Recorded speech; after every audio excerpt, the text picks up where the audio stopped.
come up with is it's a discovery process, not an analysis process. And I think it would be incorrect to try to use it a lot. The power of what this guy represents and what Jonas has created, and what John was able to do, was that it was for discovery, not analysis. Now, he backfilled it with a lot of analysis. Jonas has backfilled it with a lot of analysis as well. But the fact that they discovered a whole new market for, $1.45 or something like that, was pretty exciting. Yeah, go ahead. Okay, so I've got, I think, kind of a complicated question. Hopefully you can, or I'm not all over the place. Yeah, any other questions? Okay, so louder. Okay, so what I'm hearing kind of is that maybe real world is real world feedback something that you would consider over, like, so say I went and talked to high school or middle school teachers, right? And they say, oh, we love this idea. And we go talk to a bunch of schools, right? And they all say, this is great, right? And because my point is like, so say I'm a software as a service provider, right? And I have this really great product that I love, but there's no relevant, I can't seem to find any relevant search traffic for the terms that I think would be looked for. But I'm still getting good feedback from people that I'm showing, right? So, I mean, I'm guessing what I ask is, are you saying that I should consider redesigning my product geared towards Google search and Facebook? Hell yes. No.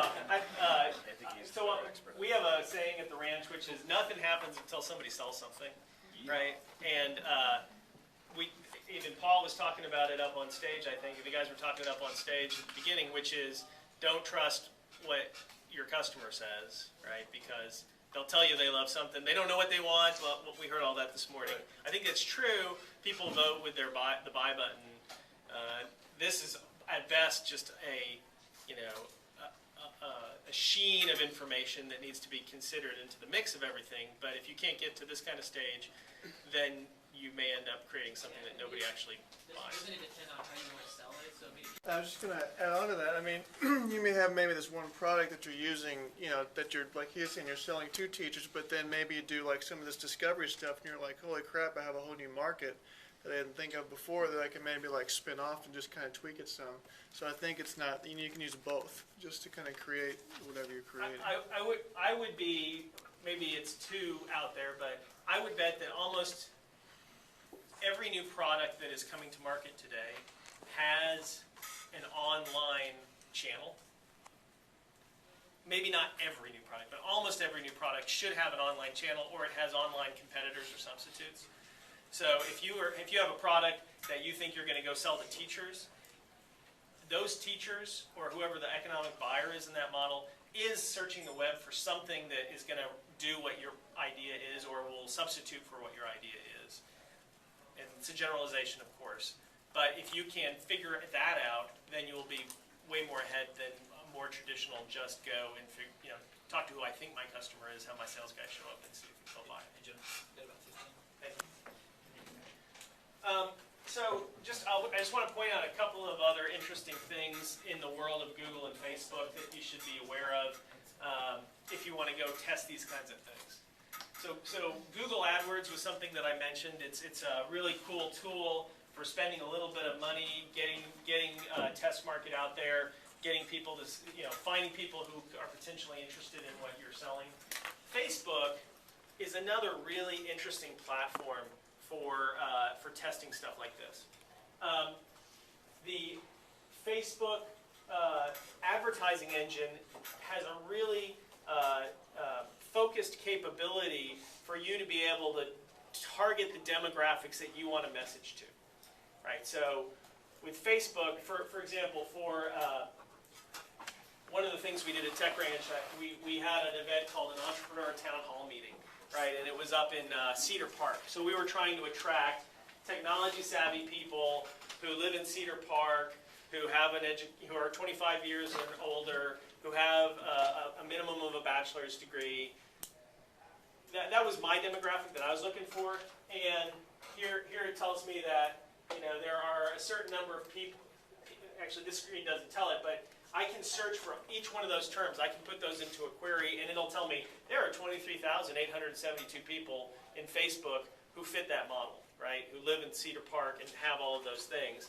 and my ad only is displayed on their pages. So it's a really nice tight targeting area. Yes, sir. So do you get the same type of click-through rates, or did this Facebook, I've never looked at the Facebook advertising, but I mean, do they give you kind of click-through rates on certain search terms and those kinds of things? Or is it just, you put your advertising out there and you hope that people on Facebook are clicking through it? So No, do you get it placement is of- almost identical to what Google offers from an analytics perspective and a pricing model perspective too. Yeah, they ripped it off pretty closely. Because I've never clicked on advertising on Facebook, so I'm just curious as to I think that, who does. well, okay, so let me restate. I didn't mean to say that the click-through rates are the same. Yeah, there are less people click through per ad view, I think, on Facebook than they do on Google. But the way you can configure it and price it and things like that is similar to and we have had, and again, it probably depends on your product and your market, but if you're looking for teachers, people who have signed up as teachers, that's one of the things that you can do. Every teacher in America, maybe there's 872,000 of them on Facebook. Well, you can make sure that your ad only shows up for people who have self-identified as teachers, right? Or, people who live in a certain area or are a certain age or are a certain relationship status. All of the data that Facebook collects on you and your profile is turned into metadata for the purposes of advertising back to you. So it's a cool little platform. It costs virtually nothing to try it. Again, a couple dollars a day, and you can get some results potentially. Cool. Again, Google also has, this is a screenshot from a Google AdWords campaign here that was just launching. Google has some great tools for A/B testing of messages. Thank you. A/B testing of messages, so it'll even randomize the links and the landing pages for you and give you all kinds of really cool analytics that can help you with this. That don't really, it doesn't cost you again anything to use their tools other than the minimum amount of money that you put in, $1 a day or more for testing your message. The second, so I'm going to jump ahead here to part B of how you make money. Part A here was about advertising. Part B is about thought leadership. This is an area that I'm real passionate about, and I'm really passionate about it for people that I'm advising who are trying to transition their career or trying to take a stake as a thought leader in their vertical. I think the web now offers us an amazing set of platforms